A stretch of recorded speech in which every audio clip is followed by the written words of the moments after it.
Hello there, boys and girls. Happy Monday. I hope you all had a good weekend. Fluffy and I wanted to give a big shout out and a great big congratulations to all our new graduates out there. We've got friends that graduated from High Five and from kindergarten and from first grade and even from second grade. And we could not be any prouder of each and every one of you. Good work and happy summer. Speaking of summer, it is a scorcher out there today. In fact, don't mind the sunglasses, when Fluffy and I are done reading stories, we're gonna head outside and maybe run through the sprinkler. So I hope you guys all stayed nice and cool today and that you have air conditioner or a wading pool or you live near a lake. What are you doing, Fluffy? Oh, what's that for? Spraying our friends? No, I don't think we should do that. No. They're probably in their pajamas. I think they stayed cool today. It's fine. Tomorrow's gonna be a little bit less hot, so they're gonna be just fine. We don't need to spray them with what? Oh, Fluffy! Fluffy, now I have to wipe that off. Can you say you're sorry to our friends? What a rascal. Well, guys, I hope that cooled you off. I also hope that didn't wreck my phone. All right, Fluffy, you little rascal. Say goodbye to your friends. We're going to read some stories, and then I will take you outside, and we will play in the water and have a margarita or something. Deal? Okay. Bye-bye. I got to switch glasses, guys. And we'll read some stories. Hopefully you can all hear me, and Fluffy didn't wreck the mic on here. We'll see. Alrighty, let's start with Froggy Eats Out. Froggy Eats Out.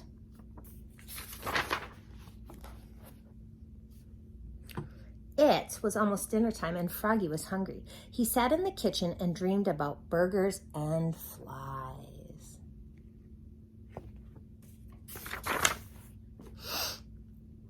Then he hopped up and looked for something to eat. He looked in the cabinet, slam.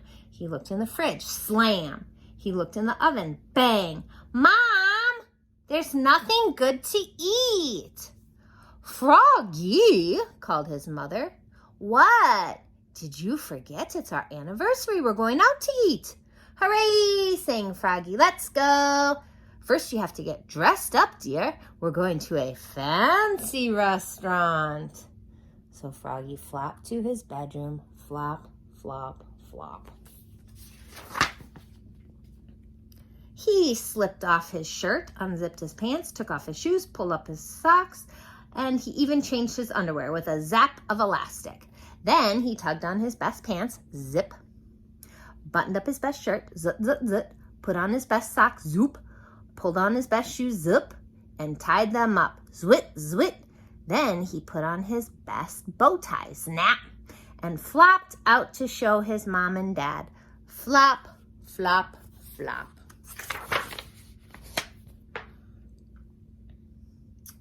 You look very handsome, dear, said his mother, but you forgot to wash. Oops, said Froggy. So he went to the bathroom and washed his hands and face. Splash, splash, splash. He used lots and lots of water, but only a little bit of soap.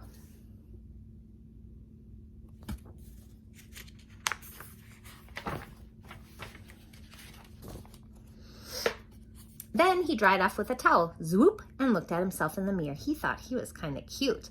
Froggy, called his father. What? Time to go, said his dad. We'll be late. And off they flopped to the restaurant. Flop, flop, flop. At the restaurant, Froggy's eyes grew big and round. There were glowing candles, flowers and vases, and tablecloths as white as snow. "This is a fancy restaurant," said Froggy. "Yes, it is, Mother, so remember, be neat, be quiet, and don't put your feet on the table." When they were seated, Froggy said, "I'm hungry, let's eat." "First we have to order, dear," said his mother. "I want a hamburger," said Froggy. "No hamburgers here," said his father. When the waiter handed him a menu, Froggy opened it and knocked over a glass of water. Crash! "Oops!" cried Froggy. "Oh, Froggy," said his mother, "remember what I told you." "I know," said Froggy. "Be neat, be quiet, and don't put your feet on the table." But it was hard to be neat and quiet. He fidgeted. He shook salt on his hand and licked it. He banged his spoon on the table. Bang, bang, bang. Then he hit hard on the tip of the spoon and it flipped right into the waiter's head. Bonk! After the waiter finally came and took their orders, they waited and waited and waited. Froggy pulled petals off the flowers. He blew on the candle. He sucked on sugar cubes and ice cubes. Looks like Froggy is bored. Then he hopped up and flopped around the restaurant, flop, flop, flop, singing, "Be neat, be quiet, and don't put your feet on the table." "Froggy," called his father. "What?" "Please sit down now."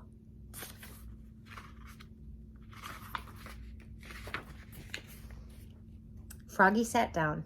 Finally, dinner was served. Froggy stuck his fork into a huge plate of spaghetti and sucked some up. Slurp! It was fun, so he slurped up some more. Slurp, slurp, slurp!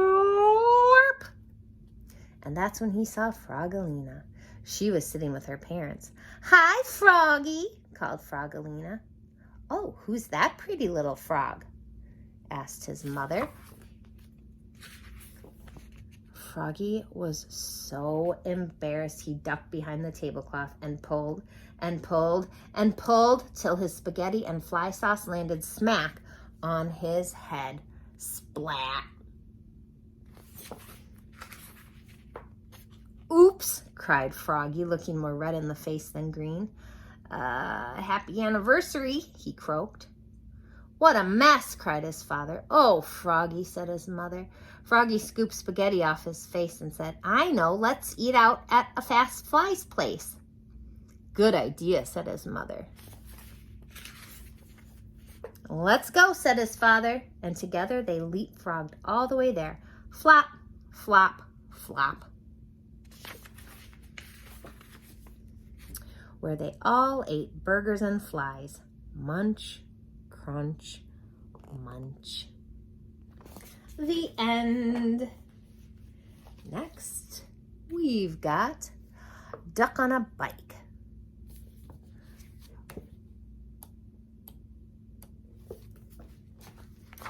Duck on a Bike by David Shannon.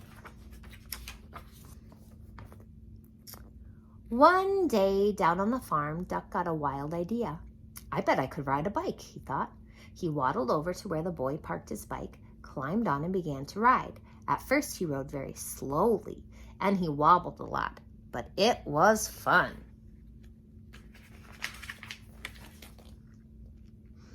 Duck rode past Cow and waved to her. "Hello, Cow," said Duck. "Moo," said Cow, but what she thought was, "A duck on a bike? That's the silliest thing I've ever seen." Then Duck rode past Sheep. "Hello, Sheep," said Duck. "Bah," said Sheep, but what she thought was, "He's going to hurt himself if he's not careful." Duck was riding better now. He rode past Dog. "Hello, Dog," said Duck. "Woof," said Dog, but what he thought was, "That is a mighty neat trick." Then Duck rode past Cat. "Hello, Cat," said Duck. "Meow," said Cat, but what she thought was, "I wouldn't waste my time riding a bike." Duck pedaled a little faster. He rode past Horse. "Hello, Horse," said Duck. "Nah," said Horse, but what he thought was, "You're still not as fast as me, Duck." Duck rang his bell as he rode toward Chicken. "Hello, Chicken," said Duck. "Cluck, cluck, cluck," said Chicken, but what she thought was, "Watch where you're going, Duck."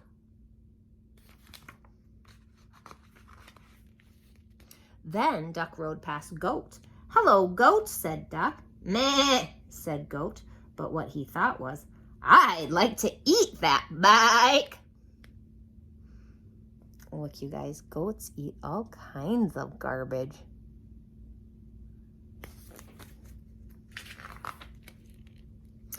Duck stood on the seat and rode past Pig and Pig. "Hello, Pig," said Duck. "Oink," said Pig and Pig, but what they thought was, "Duck is such a show-off." Then Duck rode no hands past Mouse. "Hello, Mouse," said Duck. "Squeak," said Mouse, but what he thought was, "I wish I could ride a bike just like Duck." Suddenly, a whole bunch of kids came down the road on bikes. They were in such a hurry they didn't see Duck. They parked their bikes by the house and went inside.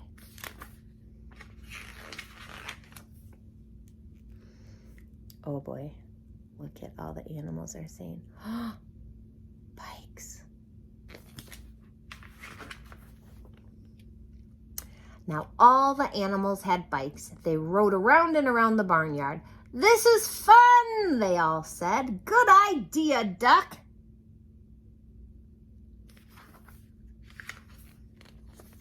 Then they put the bikes back by the house, and no one knew that on that afternoon there had been a cow, a sheep, a dog, a cat, a horse, a chicken, a goat, 2 pigs, a mouse, and a duck on bikes. The end. Oh boy. Look, Duck is saying, I wonder if I could drive a tractor. Next up, we have The Colors of Us by Karen Katz.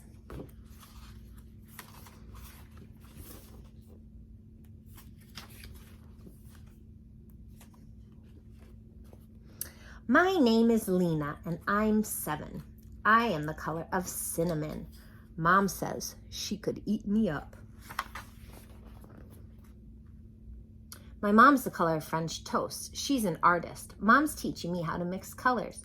She says that if I mix red, yellow, black, and white paints in the right combination, I will have the right brown for a picture of me. The right brown? But Mom, brown is brown, I say. That's not so, said Mom. There are lots of different shades of brown. Let's take a walk and you'll see. We go to the playground where we see my friend Sonia. Sonia is a light yellow brown, Mom says. Just like creamy peanut butter, I say. My favorite. Isabella is a chocolate brown, like the cupcakes we had for her birthday. Lucy has skin that's peachy and tan. My best friend Jojin lives close to the playground. Jojin is the color of honey. 2 streets over, we meet my cousin Kyle. His skin is a reddish brown, like leaves in the fall. Carlos and Rosita have brought their new puppy to the park. Carlos is a light cocoa brown, and Rosita's skin looks like butterscotch.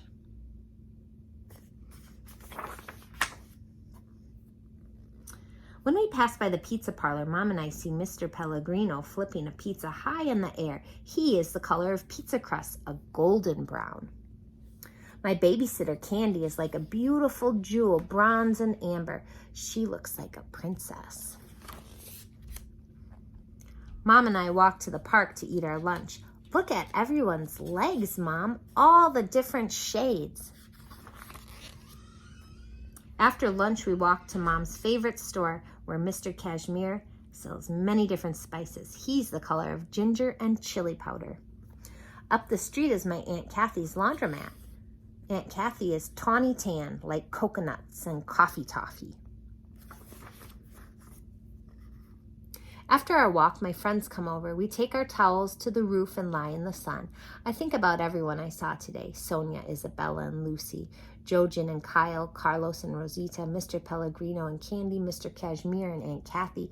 Each one of them a beautiful color. My friends leave and I go downstairs. I'm happy as I get out my paints, yellow, red, black, and white. I think about all the wonderful colors I will make, and I say their names out loud. Cinnamon, chocolate, and honey.